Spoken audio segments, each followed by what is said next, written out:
Buongiorno e buon anno!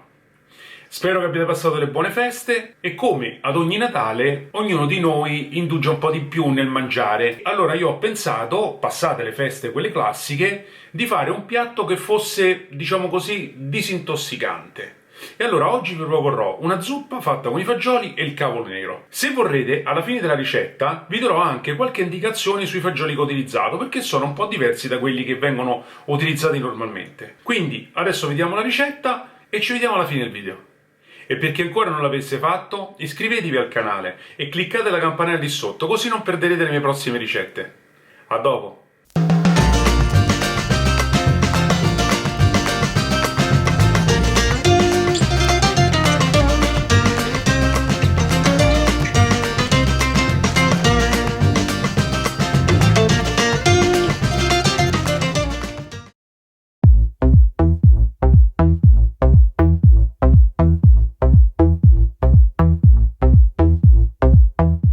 Per i fagioli secchi metteteli a bagno la sera prima per il giorno dopo, per chi invece ce li ha già lessati utilizzateli al momento.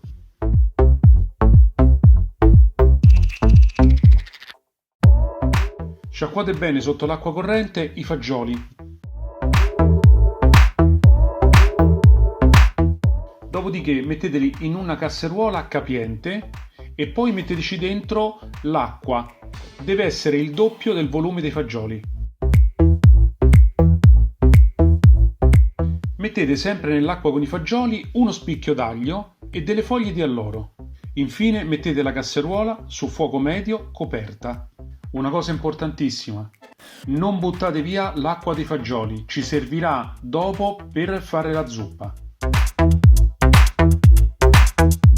Nel frattempo si cuociono i fagioli, cominciamo a pulire il nostro cavolo nero, eliminando il gambo centrale e poi ad ogni foglia togliendo la venatura centrale che rimane più coriacea.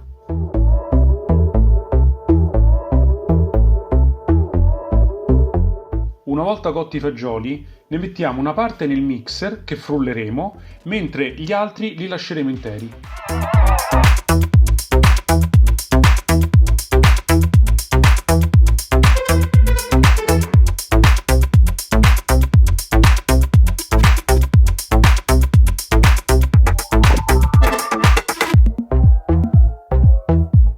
Ora tagliamo sedano, carota e cipolla e li frulliamo tutti in un mixer. Ci servirà per il battuto della minestra.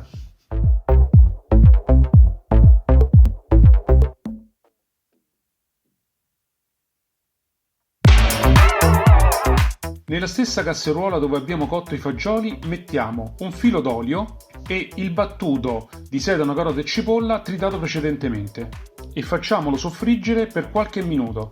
Appena pronto mettiamo i nostri fagioli tritati e poi l'acqua della cottura dei fagioli tenuta da parte in precedenza. Quando l'acqua comincia a sobbollire potete mettere dentro anche il cavolo nero spezzettato. Dopo circa 10 minuti potete aggiungere anche la pasta. In questo caso io ho utilizzato dei ditali irrigati. Sentite la zuppa se è giusta di sale.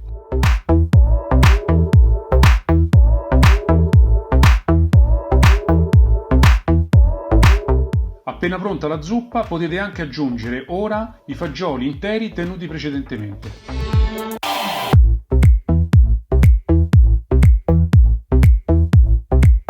Impiattate ora la vostra zuppa in una scodella, se di coccio ancora meglio, e poi metteteci un filo d'olio e un pochino di pepe macinato al momento.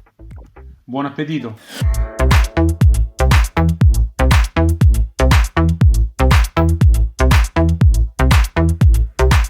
Allora, come avrete notato, io ho utilizzato dei fagioli un po' diversi da quelli soliti. Non sono né borlotti né cannellini. Ho utilizzato due tipi di fagioli. Uno è il fagiolo secondo che io avevo già utilizzato per la zuppa di fagioli. La ricetta, se volete, ve la indico qui nel link in descrizione o anche nell'info box. L'altro fagiolo invece è quelli che vengono chiamati i fagioli dell'occhio. Voglio fare una precisazione perché mi sono andato a informare quali erano le caratteristiche di questi fagioli. Uno già ve l'avevo spiegato, ma mi sono reso conto addirittura che i famosi borlotti, cannellini, bianchi di Spagna addirittura sono dei fagioli importati, ovvero arrivano dal Nuovo Mondo, cioè dall'America. Perché i fagioli dell'occhio, una volta, soprattutto nel Medioevo, era il fagiolo più coltivato in assoluto in Italia. Oggi invece ci sono soltanto 3 zone principali in cui viene coltivato, che è la Toscana, che è quello che io ho utilizzato, nella Puglia e in Veneto. Per fortuna che ci sono alcuni contadini che stanno rivalutando questa tipologia di prodotto perché è veramente ottimo. Ma i famosi invece cannellini, borlotti eccetera sono prodotti che sono arrivati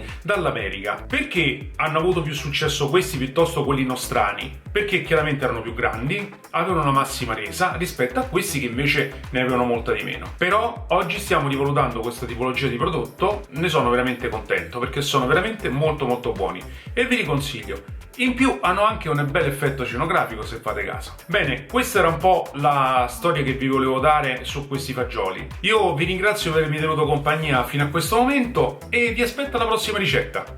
Buona giornata a tutti!